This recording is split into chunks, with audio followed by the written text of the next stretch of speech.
Come on, baby, where y'all at? New Orleans, baby. Cross the canal. That dirty water. You think you're rich? You're rich when you have the Holy Spirit. Check it. I want people to see this. The stories that are told in Fear No Gumbo is not just a representation of what happened in New Orleans or what's happening in New Orleans, but these stories can resonate in all inner cities and cities throughout America, all over the world. So this is big for me to kind of, come to Houston and share the story and, raise awareness and hope folks walk away feeling like they can do something in their community to uplift the community to make it better too after seeing Fear No Gumbo. I think it's really important that somebody pay attention to the institutionalized racism that made this possible. Fear No Gumbo just again is a representation of what's happening in all disaster hit areas, all recovery communities, and that's what makes the story powerful because it gives people an inside look into the lives of people while they're recovering, or what their struggles have been, the things we have to overcome as a whole, as a community of recovering people from disasters. I mean, with global warming and all the things that's going on, these things are happening like every year, year after year, and it's pretty much the same story all over. Like Katrina has happened quite a few times since 2005. So, it's important for me to get the story out, to get the film saw as much as possible, to raise awareness about what's happening, and most importantly, show people we can do something. Don't want to be a spoiler, but like some of the stories in Fear No Gumbo, I mean, a lot of things. The main character was basically speaking truth to power. Saying this is wrong. You can't, after the storm hit, and we all vulnerable. But right now, it's not right for you to come in our community and set up shop and do these things and take our stories and take advantage of us and misuse us at this time. So again, I hope the film gets out and see as many people as possible see the film, but people are inspired to know that after the disaster hit, we can stand up, we still can fight for our rights to be in our community and to come back home. I'm a 10th grader and I know what this is. Education. You went to the college and you don't know what this is? It says right here that you fully give them the right. The flooding of New Orleans was due to mistakes by the federal government and more specifically the Army Corps of Engineers. I just feel hurt. I don't want to even look at him. I'm just trying to look at this and get out of here. This is the juvenile justice center and a high school on that side. Right. That's high school. My parents are school teachers. They threatened them to send them over there if they found. You always got the nose. You can't do this. We're not gonna let you do this. This ain't right. But it's been a story of perseverance, commitment. You love what you love. You know what you want to do, and just, you go at it every day. It's like rebuilding after a storm. People who have had to rebuild their lives, their communities, they help, their family, etc. They tell you it's not a one-stop shop. You go at it every day. You stay commitment, and you see it through, and you be proud at the end that you saw it through. And I'm happy about Fear No Gumbo thus far. It's been quite the challenge making the film. I almost self-funded. I think I got like one grant from the Jazz Heritage Foundation in New Orleans, but I self-funded the film because I believe the stories were important and people need to know what's happening in communities like New Orleans after disasters. So, and most importantly, I hope people are inspired. So that's my tool to life. We only live once, so it's like, what are you going to do while you're here? And I feel my calling is to tell stories and to raise awareness and show people that we can stand up for our community. We can fight back. We can, speak truth to power and demand change. We don't just have to sit around and let people just come and take advantage of our communities at a vulnerable time. So I hope, again, people are inspired by Fear No Gumbo when they see it, and people get up and know that they can do something. They're going to learn how to be perfect criminals. The perfect criminals. The Holy Ghost is powerful. The Holy Ghost is direct. The gumbo pot, the gumbo spot, your gumbo nothing like mine. Ask them gutter pose, that's my dance. I see you like that, huh? Keep trying, you can buy it for a bid. Fear No Gumbo basically is a journey that I went on because I was living in the community, the Lower Ninth Ward, and I saw the community wasn't rebuilding, it wasn't bouncing back fast enough. I was living in the community where the lots were overgrown. We had all type of people just dumping dead bodies, and in the community, and they were like doing different things in the community that wasn't tending to the needs of people. People were coming in just doing what they wanted to do, like corporations and people with money and names and success, but they weren't really asking the people, well, what do y'all need? So a lot of the work was like overlooked, like what the people were overlooked, and people were just trying to start projects. What they did, a lot of them, they started projects and didn't finish. And to me, just to get their photo out to say, oh, look what we did in the Lower Ninth Ward. At the end of the day, you go back to that project, they did nothing. A lot of people provided false hope in the community. So I was living there with my daughter, and I didn't want the community to be like that. Like, I wanted to do something to make it better because we lived there. And I didn't want her to ask me, Mama, why this, why that? And at one time she started asking me, Mama, why our community like this? Why it's so green? It was just beautiful to be green, but they had homes. It was a fully populated community at one time. So again, I just went on a journey to try to change the community and make things better for her and her friends to have a better community to live in. That dirty water, corporations are the real pimps and G's. They wanna teach my new ones to fly, cause they see me giving hospitality. I'm a queen, mother of the earth. Some white folks still be hating me, like black folks love that lunch and meat. Culture Rogers say, I wasn't gonna do another documentary after Trouble the Water. I just was gonna just be a rapper, cause I'm still just a rapper. At the end of the day, I'm just a rapper that's trying to make change in her community. But I wasn't gonna do another documentary.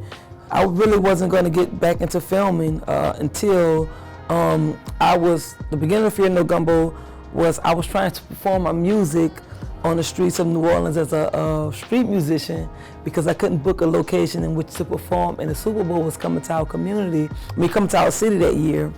So what I did was I said, I'm gonna go to the city and get a permit if I could and set up and just perform, because I just wanted to be seen, I just wanted to be heard, So I went and did that and got everything put in order for me to do this performance.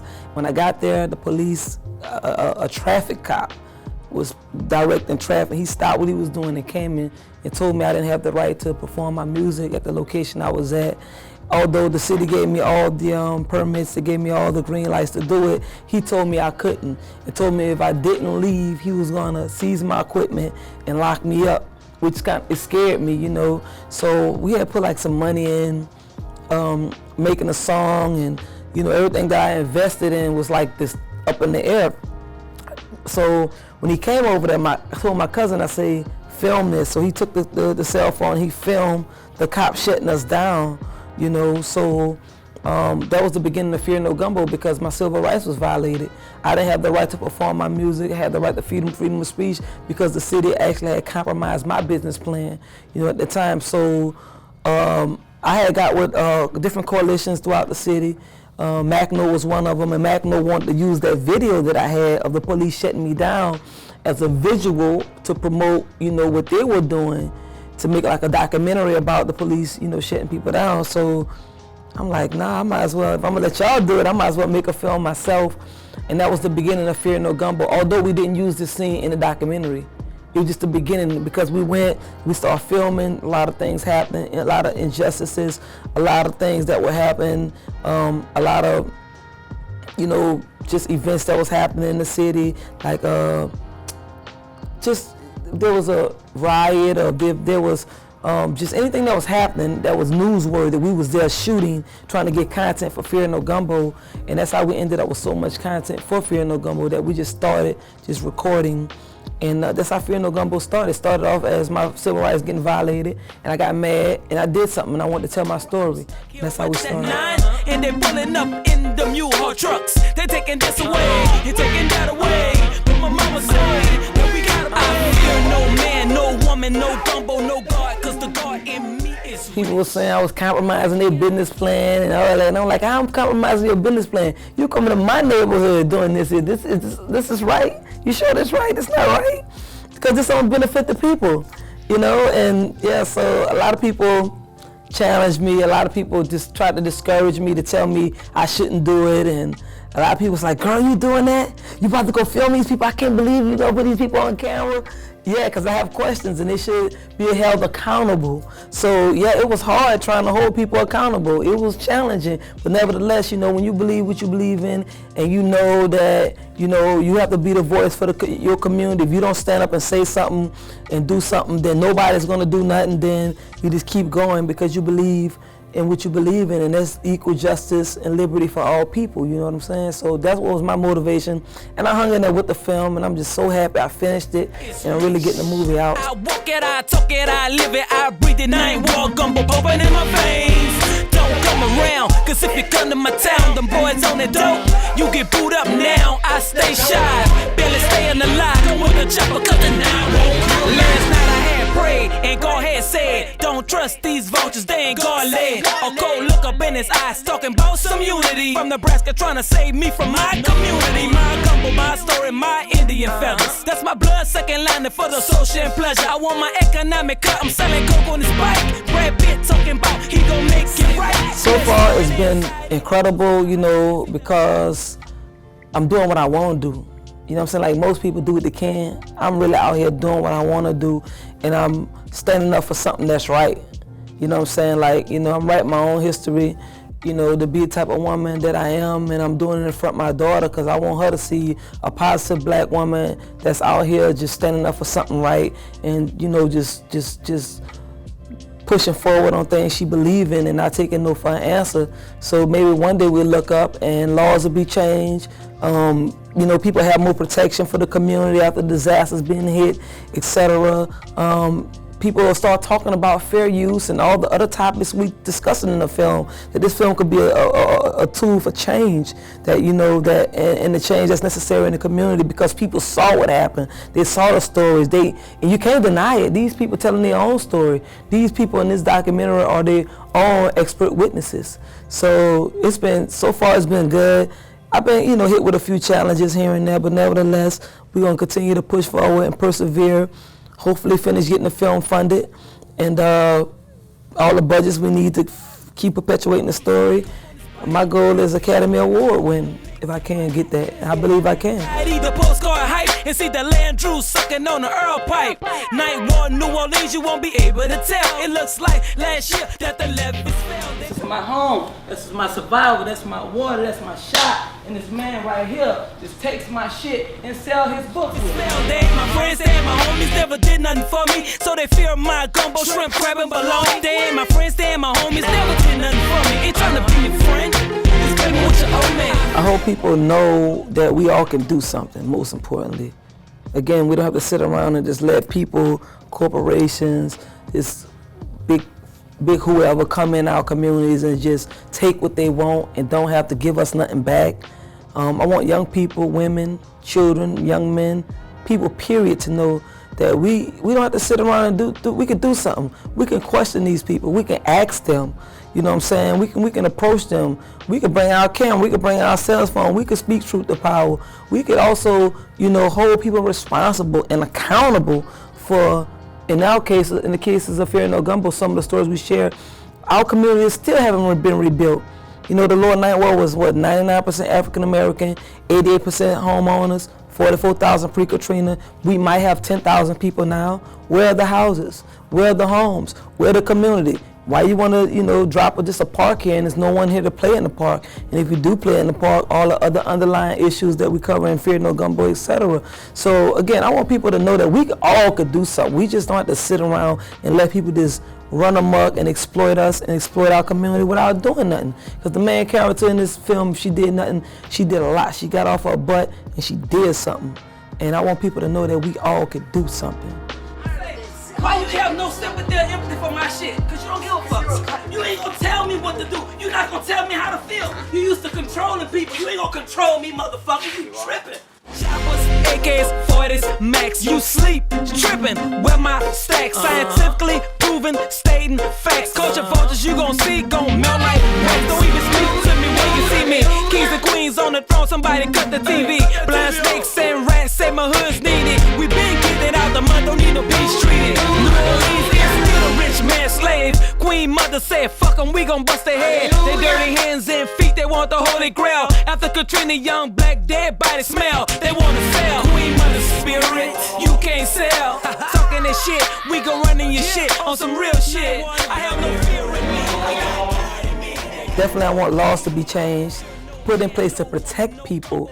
I want, congressmen, senators, lawmakers, city, local, federal level. I want everybody to see this film because they're the ones that could do the most.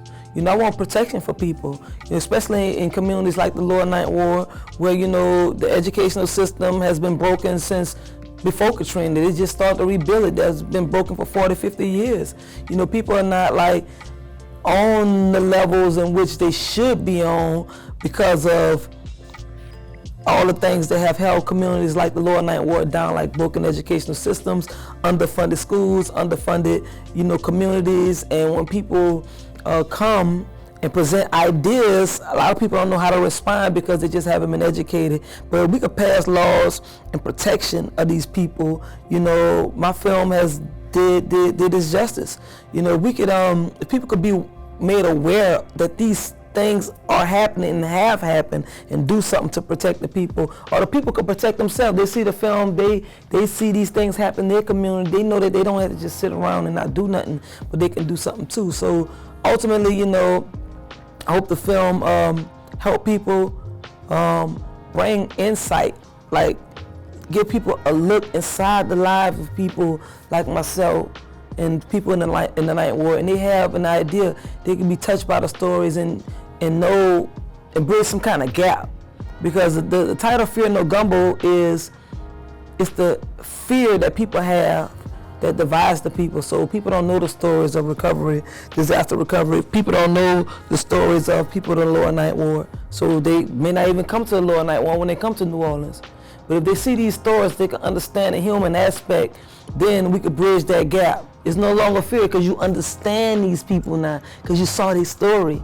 And hopefully Fear No Gumbo could kind of bridge that gap and make people understand more so we could get along better as a society, because we understand now. No woman, no gumbo, no God, cause the God in me is rich. I walk it, I talk it, I live it, I breathe it, Ninth Ward gumbo pumping in my veins. Don't come around, cause if you come to my town, them boys on the dope, you get booed up now. I stay shy, barely staying alive, come with the chopper, cause the Ninth Ward. In terms of the Ninth Ward, you have a lot of nonprofits there. You could, Google nonprofits. Come to the Lower Ninth Ward, investigate yourself, come talk with the people. Oh, I know what you could do. Come down there, visit people, and ask them what do they need personally. And then from there, ask the community. No gumbo, no God, cause the God in me is rich. I walk it, I talk it, I live it, I breathe it, Ninth Ward gumbo pumping in my veins. Don't come around, cause if you come to my town, them boys on the dope, you get booed up now. I stay shy, barely staying alive, come with the chopper, cause the Ninth Ward. No man, no woman, no gumbo, no God, cause the God in me is rich. I walk it, I talk it, I live it, I breathe it, Ninth Ward gumbo pumping in my veins. Don't come around, cause if you come to my town, them boys on the dope, you get booed up now. I stay shy, barely staying alive, come with the chopper, cause the Ninth Ward. We gon' keep it like that, yeah.